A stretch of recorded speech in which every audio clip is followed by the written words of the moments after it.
إن الحمد لله نحمده ونستعينه ونستغفره ونعوذ بالله من شرور أنفسنا ومن سيئات أعمالنا. من يهده الله فلا مضل له ومن يضلل فلا هادي له، وأشهد أن لا إله إلا الله وحده لا شريك له، وأشهد أن محمدا عبده ورسوله. يا أيها الذين آمنوا اتقوا الله حق تقاته ولا تموتن إلا وأنتم مسلمون. يا أيها الناس اتقوا ربكم الذي خلقكم من نفس واحدة وخلق منها زوجها وبث منهما رجالا كثيرا ونساء، واتقوا الله الذي تساءلون به والأرحام إن الله كان عليكم رقيبا. يا أيها الذين آمنوا اتقوا الله وقولوا قولا سديدا يصلح لكم أعمالكم ويغفر لكم ذنوبكم، ومن يطع الله ورسوله فقد فاز فوزا عظيما. أما بعد، فإن خير الحديث كتاب الله، وخير الهدي هدي محمد صلى الله عليه وسلم، وشر الأمور محدثاتها، وكل محدثة بدعة، وكل بدعة ضلالة، وكل ضلالة في النار. قال الله تبارك وتعالى في كلامه المجيد والفرقان الحميد: أعوذ بالله السميع العليم من الشيطان الرجيم. بسم الله الرحمن الرحيم. ولقد خلقنا الإنسان ونعلم ما توسوس به نفسه ونحن أقرب إليه من حبل الوريد إذ يتلقى المتلقيان عن اليمين وعن الشمال قعيد ما يلفظ من قول إلا لديه رقيب عتيد. وجاءت سكرة الموت بالحق ذلك ما كنت منه تحيد. ونفخ في الصور ذلك يوم الوعيد. وجاءت كل نفس معها سائق وشهيد. لقد كنت في غفلة من هذا فكشفنا عنك غطاءك فبصرك اليوم حديد. وقال أيضا: والذين يؤتون ما آتوا وقلوبهم وجلة أنهم إلى ربهم راجعون أولئك يسارعون في الخيرات وهم لها سابقون. رب اشرح لي صدري ويسر لي أمري واحلل عقدة من لساني يفقه قولي. سبحانك لا علم لنا إلا ما علمتنا إنك أنت العليم الحكيم. رب زدني علما، اللهم رب زدني علما، آمین. تمام طرح کی تعریف، حمد و ثنا، کبریائی اور بڑائی اللہ رب العالمین احکم الحاکمین کے لیے لائق و زیبا ہے، جس نے ہمیں اسلام جیسی عظیم نعمت سے نوازا، ہمیں ہر طرح کی ناز و نعم سے نوازا، ہر طرح کی نعمتوں سے ہمیں مالا مال فرمایا. اس پر ہم اللہ رب العالمین کا شکر ادا کرتے ہیں، اور ساتھ ہی درود و سلام کا نزول ہو تمام انبیاء کرام پر، خصوصاً ہمارے آخری نبی جناب محمد الرسول اللہ صلی اللہ علیہ وسلم کی مبارک ذات کے اوپر. اللہم صلی وسلم وبارک علیہ. محترم حاضرین جمعہ، دینی ملی بھائیوں، پردہ نشین ماؤں اور بہنوں اور عزیز بچوں، آج رمضان المبارک کا آخری دن ہے. کل ہو کر کے انشاءاللہ اگر اللہ نے چاہا تو ہم عید الفطر کی خوشیاں منائیں گے، لیکن اس سے قبل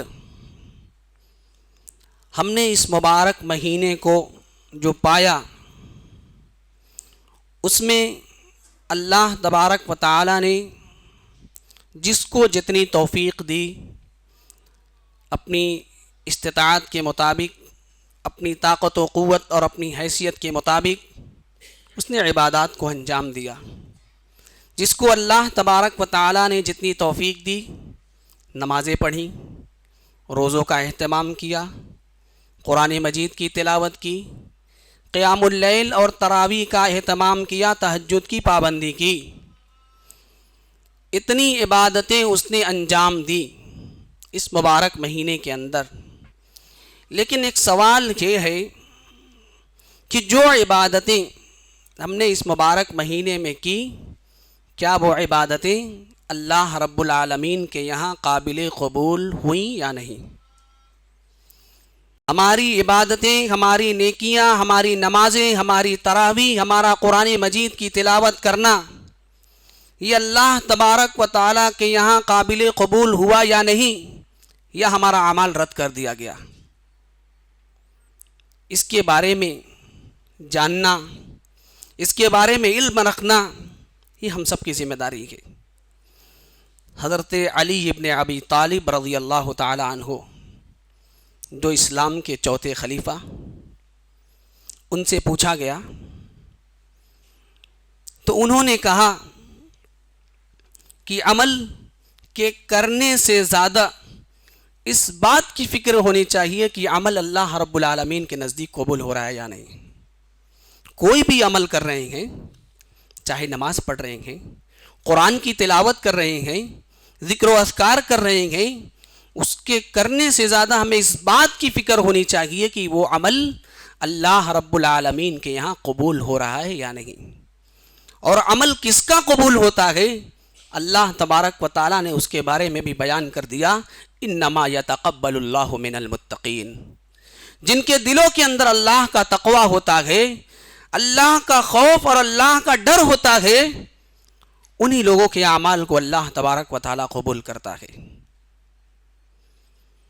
اسی لیے آپ اسلاف امت کے بارے میں جب اٹھا کر کے پڑھیں گے تو ان کے بارے میں ہمیں معلوم ہوگا کہ ان کی یہ فکر ہوتی تھی کہ کس طریقے سے اللہ تبارک و تعالی ہماری عبادتوں کو قبول فرما لے۔ وہ اسی فکر میں رہتے تھے۔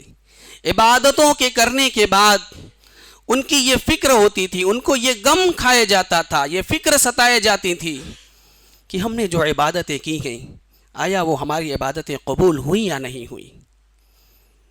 حضرت عبداللہ ابن مسعود رضی اللہ تعالی عنہ لوگوں سے کہا کرتے تھے کہ اے لوگو، اگر میری ایک عبادت، میری ایک نیکی اللہ تبارک و تعالیٰ کے یہاں قبول ہو گئی تو میرے نزدیک روئے زمین کے برابر جتنا سونا بھی اگر مجھے دیا جائے تو وہ مجھے اتنا محبوب نہیں ہوگا جتنی میری وہ ایک نیکی محبوب ہوگی جو اللہ کے یہاں قبول کر لی گئی۔ حضرت ابو درداء رضی اللہ تعالیٰ عنہ وہ کہتے ہیں کہ اگر مجھے اس بات کے بارے میں جانکاری ہو جائے، مجھے اس بات کا علم ہو جائے کہ اللہ تبارک و تعالیٰ نے میری ایک نماز قبول کر لی تو دنیا و مافیا سے بہتر میری وہ ایک نماز ہو جائے گی۔ یہ دنیا اور اس دنیا کے اندر جو کچھ ہے ان تمام چیزوں سے میری وہ ایک نماز بہتر ہو جائے گی۔ تو یہ ہمارے اسلاف کا معمول ہوا کرتا تھا، یہ ان کا وطیرہ اور طریقہ ہوا کرتا تھا۔ وہ اس فکر میں رہتے تھے کہ ہم نے جو عبادت کی وہ عبادت قبول ہوئی یا نہیں، ہم نے جو اللہ رب العالمین کو راضی کرنے کے لیے اعمال کیے، کیا ہمارے ان اعمال کے کرنے کی وجہ سے ہمارا رب راضی ہوا یا نہیں۔ اما عائشہ صدیقہ رضی اللہ تعالی عنہا قرآن کریم کی ایک آیت کے بارے میں پیارے نبی صلی اللہ علیہ وسلم سے سوال کرتی ہیں۔ وہ آیت کون سی ہے؟ والذین یؤتون ما آتوا وقلوبهم وجلة انہم الی ربہم راجعون، کہ لوگ جو دیتے ہیں، کوئی نیکی کا کام ہو، صدقہ و خیرات ہو یا اور کوئی بھی، جو دیتے ہیں تو اس موقع پر ایسی صورت میں بھی، یعنی نیکی کا کام کرنے یا صدقہ و خیرات کرنے یا اسی طریقے سے اور دوسری عبادات کرنے پر بھی ان کے دل کانپتے ہیں۔ وجلتن وقلوبہم وجلتن، ان کے دل کانپتے ہیں، ان کے دل تھرتھراتے ہیں۔ کیوں؟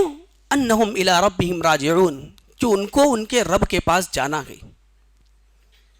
اما عائشہ صدیقہ رضی اللہ تعالیٰ عنہا اس آیت کریمہ کو پڑھتی ہیں اور اس کے بارے میں پیارے نبی صلی اللہ علیہ وسلم سے سوال کرتی ہیں کہ کیا یہ آیت کریمہ ان لوگوں کے بارے میں ہے جو شراب پیتے ہیں، یا ان لوگوں کے بارے میں ہے یا جو چوری کرتے ہیں؟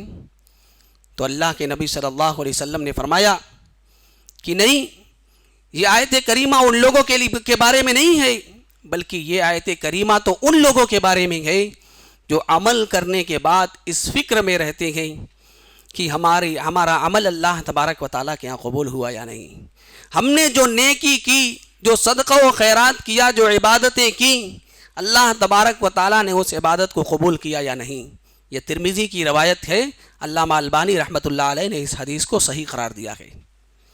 تو یہ ہے عبادت کے قبول ہونے کی اہمیت کہ ہمارے اسلاف صحابہ کرام رضوان اللہ علیہم مجمعین اتنی فکر میں رہتے تھے، لیکن ہم تھوڑی سی نمازیں پڑھ لیتے ہیں، تھوڑی سی عبادتیں کر لیتے ہیں، قرآن مجید کی تھوڑی سی تلاوت کر لیتے ہیں، تو اس خوش فہمی میں رہتے ہیں کہ ہم نے بہت ساری عبادتیں کر لی۔ کیا ہم نے کبھی اس کے اوپر غور و فکر کیا؟ کیا ہم نے کبھی اس بات کی فکر کی کہ ہمارا یہ نمازوں کا پڑھنا، ہمارا یہ قرآن مجید کی تلاوت کرنا اللہ رب العالمین کے نزدیک قابل قبول ہو رہا ہے یا رد کر دیا جا رہا ہے؟ کیسے معلوم ہوگا؟ اس کے بارے میں بھی بیان کیا گیا ہے۔ اعمال کے قبول ہونے کے شرائط ہیں۔ اعمال کے قبول ہونے کی سب سے پہلی اور بنیادی شرط یہ ہے کہ ہم جو بھی عمل کریں وہ اللہ تبارک و تعالیٰ کے لیے کریں اور خلوص اور للہیت کے ساتھ کریں۔ اللہ تبارک و تعالیٰ فرماتا ہے وَمَا أُمِرُوا إِلَّا لِيَعْبُدُوا اللَّهَ مُخْلِصِينَ لَهُ الدِّينَ، تم کو اس بات کا حکم دیا گیا ہے کہ تم جو بھی عمل کرو اللہ رب العالمین کے لیے خالص کرو، تمہارے دلوں کے اندر ریاکاری اور دکھاوا نہیں ہونا چاہیے، خلوص اور للہیت کے ساتھ۔ پیارے نبی صلی اللہ علیہ وسلم فرماتے ہیں انما الاعمال بالنیات، اعمال کا دار و مدار نیت کے اوپر ہوتا ہے۔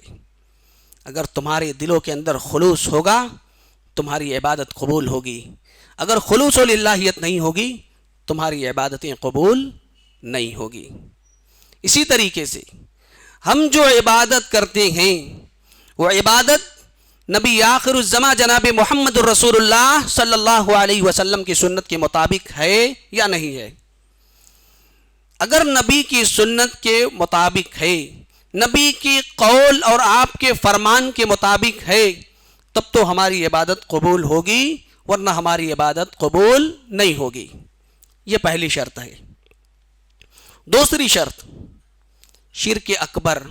شرک کی دو قسمیں ہیں، ایک شرک اصغر ہے چھوٹا شرک، ایک شرک اکبر ہے۔ دونوں اگر ہماری عبادتوں کے اندر ہمارے اندر پایا گیا تو ہماری عبادتیں قبول نہیں ہوں گی۔ تو سب سے پہلے دوسری شرط شرک اکبر۔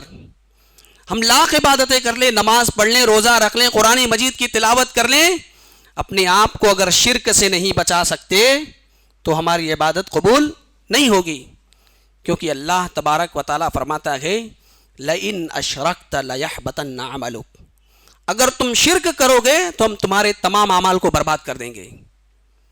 تو معلوم ہوا کہ شرک کرنے سے ہمارے نیک اعمال برباد ہو جائیں گے، ہمارے اعمال کا، ہماری نیکیوں کا ہم کو فائدہ نہیں ملے گا۔ اسی طریقے سے شرک اصغر، چھوٹا شرک کیا ہے؟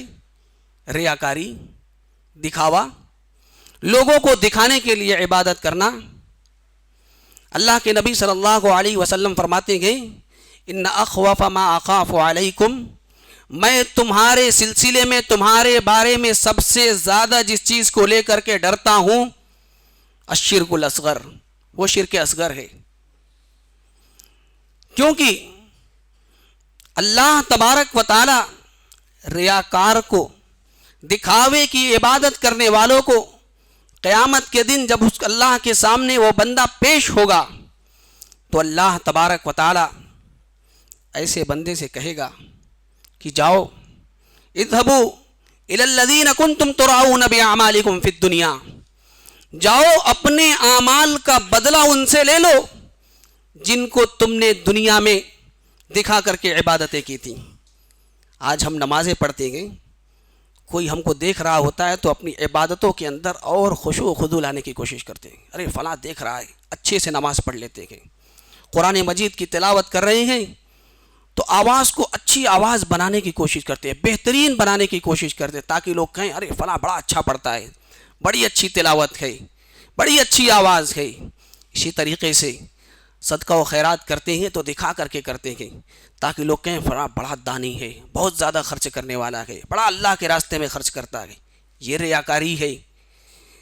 اللہ تبارک و تعالیٰ ایسے لوگوں کے بارے میں کہتا ہے کہ جب یہ لوگ قیامت کے دن آئیں گے تو اللہ تبارک و تعالیٰ ان سے کہے گا جاؤ ان سے جا کر کے اپنے اعمال کا بدلہ لے لو جن کو دکھانے کے لیے تم نے نیک اعمال کیے تھے. آج میرے پاس تمہارے اعمال کا بدلہ نہیں ہے. تو معلوم ہوا کہ ریاکاری اور دکھاوا بھی ہمارے نیک اعمال کو برباد کر دے گا، ہمارے نیک اعمال کا فائدہ ہم کو نہیں ملے گا.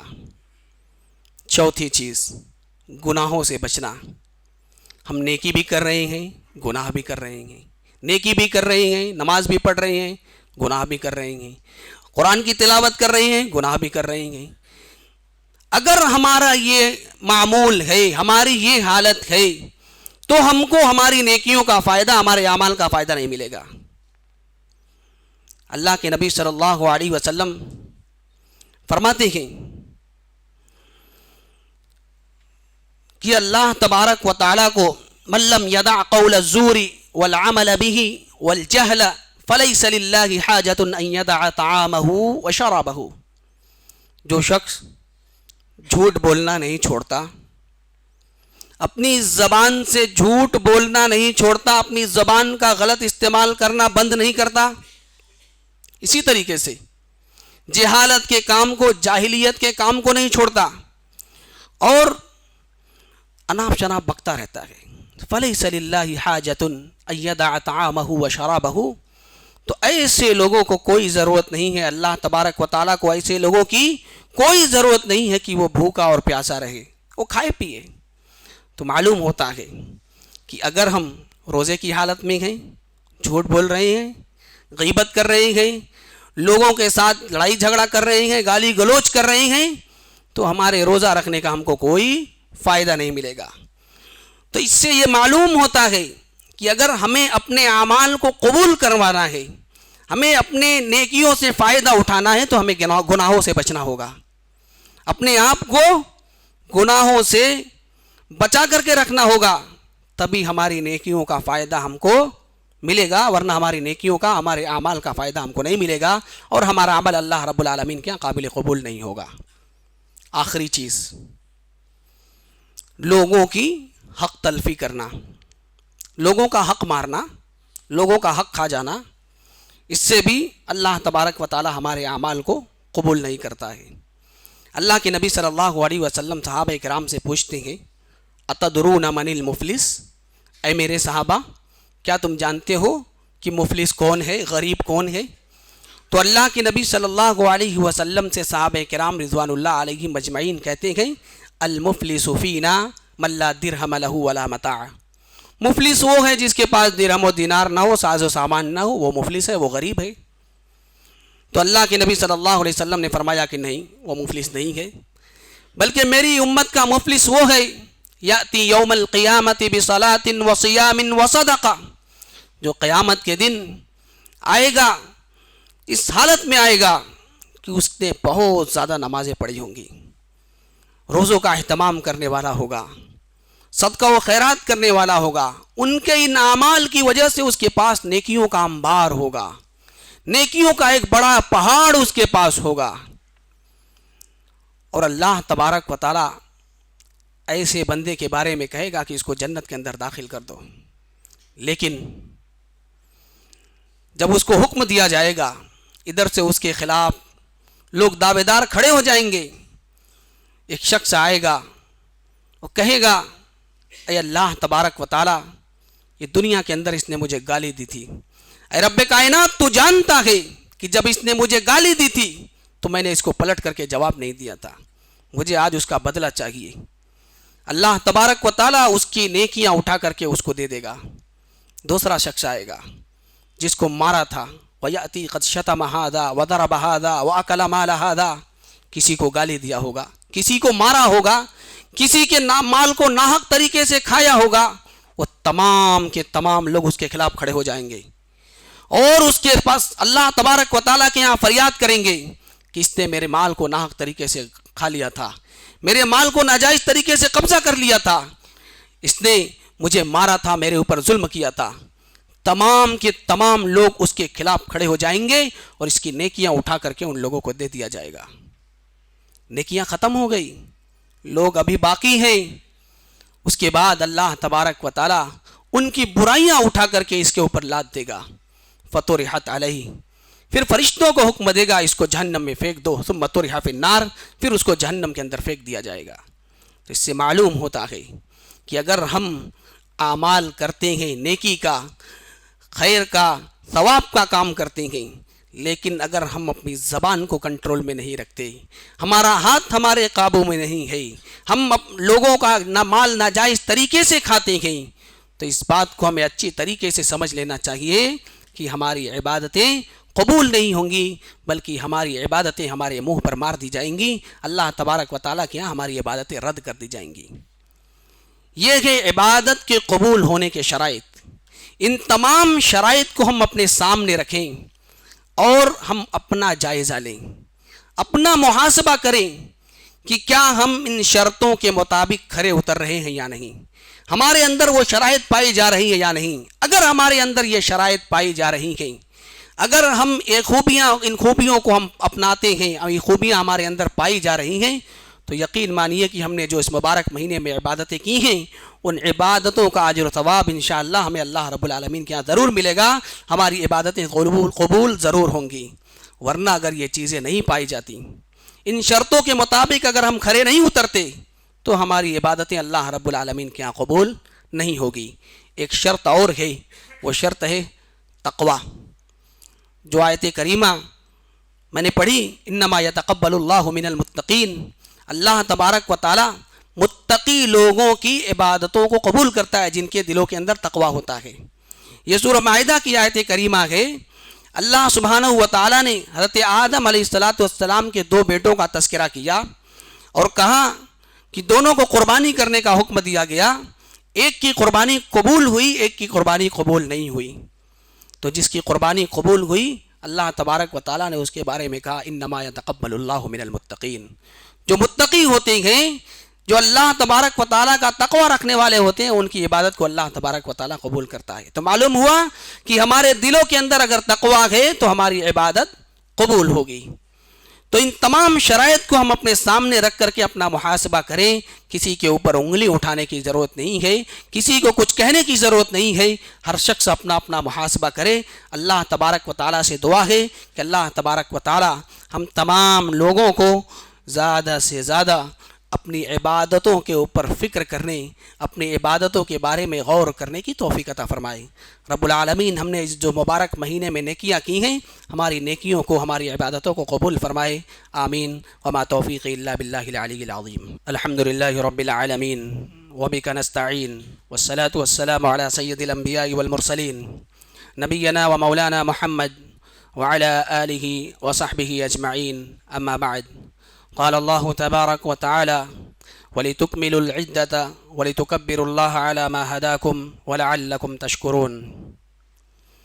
اللہ سبحانہ و تعالی رمضان کے جو احکامات بیان کیے ہیں، ان احکامات کو بیان کرنے کے بعد اللہ سبحانہ و تعالی فرماتا ہے کہ جب تم رمضان کے مکمل روزے پورے کر لو، وَلِتُكَبِّرُ اللَّهِ، تو اللہ رب العالمین کی کبریائی بیان کرو، اللہ رب العالمین کی بڑائی بیان کرو، عَلَى مَا هَدَاكُمْ، تم کو اس نے ہدایت کے اوپر رکھا، لَعَلَّكُمْ تَشْكُرُونَ، تاکہ تم شکر گزار بن جاؤ، اللہ رب العالمین کے شکر کو کرنے والے بندے بن جاؤ۔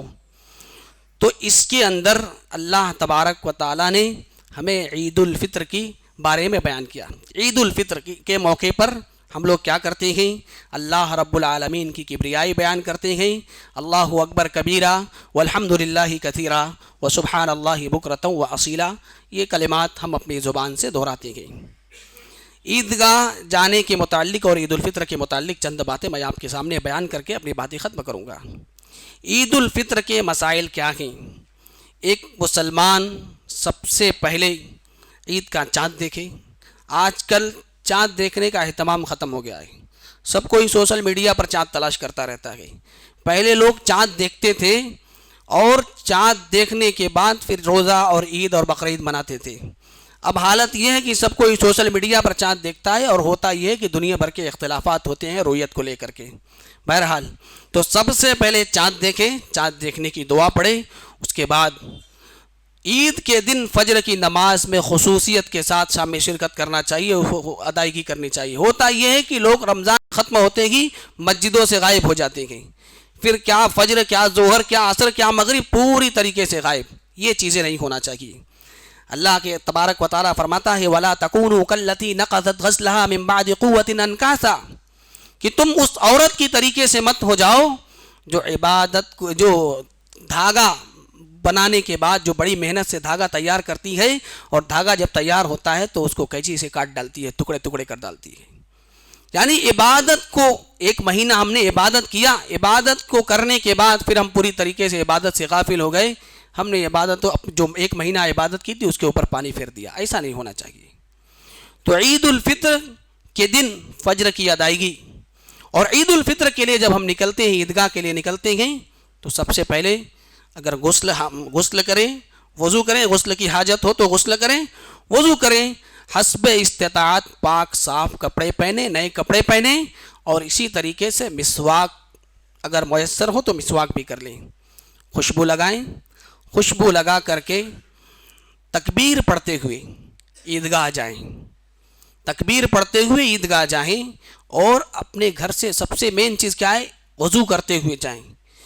ہمارے یہاں کیا ہوتا ہے کہ لوگ بغیر وضو کے چلے جاتے ہیں، پھر وہاں عیدگاہ میں جا کر کے وضو کرتے ہیں، اور وہاں بد نظمی ہوتی ہے، پانی گرتا ہے، چکڑ ہوتا ہے، اور پھر اتنے لوگوں کے لیے پانی کا انتظام کرنا بھی مشکل ہوتا ہے۔ تو اس بات کا خاص خیال رکھیں کہ گھر سے وضو کر کے جائیں اور تکبیر پڑھتے ہوئے جائیں، اور وہاں جا کر کے اطمینان و سکون کے ساتھ بیٹھ جائیں، اور جب نماز کا وقت ہو نماز ادا کریں، خطبہ سنیں، اور اس کے بعد پھر اطمینان و سکون کے ساتھ گھر واپس آ جائیں۔ یہ عید کا یہ آداب ہیں، عید الفطر میں جانے کے آداب ہیں۔ اس سے پہلے رمضان کا مہینہ ختم ہونے کے بعد عید الفطر کا چاند دیکھ لیں، اور عید الفطر سے پہلے ہم صدقۃ الفطر ادا کر لیں۔ اگر کوئی صدقۃ الفطر عید سے ایک دن پہلے دے دیں تو کوئی حرج نہیں ہے، لیکن صدقۃ الفطر دینے کا جو مستحب وقت ہے وہ یہی ہے کہ شوال کا چاند دیکھ کر کے عید الفطر کی نماز کی ادائیگی سے پہلے دیا جائے۔ اب کوئی آدھے رمضان میں 15 رمضان کو 16 رمضان کو صدقۃ الفطر دے رہا ہے، یہ سمجھ سے پرے بات ہے، اس سے ہمیں بچنا چاہیے۔ اسی طریقے سے صدقۃ الفطر میں اللہ کے نبی صلی اللہ علیہ وسلم نے فرمایا صدقۃ الفطر صاع من تمر او صاع من شعیر او شاع من زبیب او شاع من عقط۔ یہ روایت ہے کہ چاہے تو کھجور دے، پنیر دے، یا جو دے، یہ اس طریقے کے الفاظ ہیں۔ تو اس سے معلوم ہوتا ہے کہ صدقۃ الفطر میں ہمیں غلہ دینا ہے، کتنا؟ 1 سا، اور 1 سا کا وزن کتنا ہے؟ 2.5 یا 2.25 کلو۔ بعض لوگ کہتے ہیں کہ 2.5 کلو، بعض لوگ کہتے ہیں کہ 2.25 کلو۔ اب ایک مسئلہ یہ ہے کہ صدقۃ الفطر میں غلہ دیا جائے یا قیمت دی جائے، اس کے اندر بہت سارا اختلاف ہے، لیکن بہتر یہی ہے کہ غلہ دیا جائے۔ ہم جو اناج کھاتے ہیں، چاول کھاتے ہیں تو چاول دیں، گیہوں کھاتے ہیں تو گیہوں دیں، جو اناج کھاتے ہیں، جو غلہ استعمال کرتے ہیں وہ غلہ دیں۔ اس کے اندر یہ نہیں ہونا چاہیے کہ نہیں ہم یہ نہیں کھاتے، ہم وہ نہیں کھاتے۔ یا عرب کے یہاں کیا ہوتا تھا، ان کا غلہ، ان کا اناج کھجور تھا، وہ کھجور دیا کرتے تھے، یا اسی طریقے سے جہاں کشمش وغیرہ ہے وہ کشمش دیتے ہیں۔ تو غلہ دینا یہ بہتر ہے۔ اس کے اندر اختلافات بہت سارے ہیں، اس میں شدت میں نہیں جانا چاہیے کہ نہیں غلہ ہی دیا جائے یا نہیں روپیہ ہی دیا جائے، بہتر جو ہے ہمیں اس کو اختیار کرنا چاہیے، اس کو اپنانا چاہیے۔ یہ چند مسائل عید الفطر کے ہیں جس کو ایک بطور یاد دہانی کے بیان کرنا مناسب سمجھا۔ اللہ تبارک و تعالیٰ سے دعا ہے کہ اللہ تبارک و تعالیٰ ہم تمام مسلمانوں کو دین کے احکام، دین کے مسائل سمجھنے اور اس کے مطابق عمل کرنے کی توفیق عطا فرمائے۔ رب العالمین ہم نے اس مبارک مہینے میں جو بھی عبادتیں کی ہیں ہماری عبادتوں کو قبول فرمائے، ہمارے روزوں کو قبول فرمائے، ہمارے صدقہ و خیرات کو قبول فرمائے، آمین۔ وما توفیقی الا باللہ العلی العظیم۔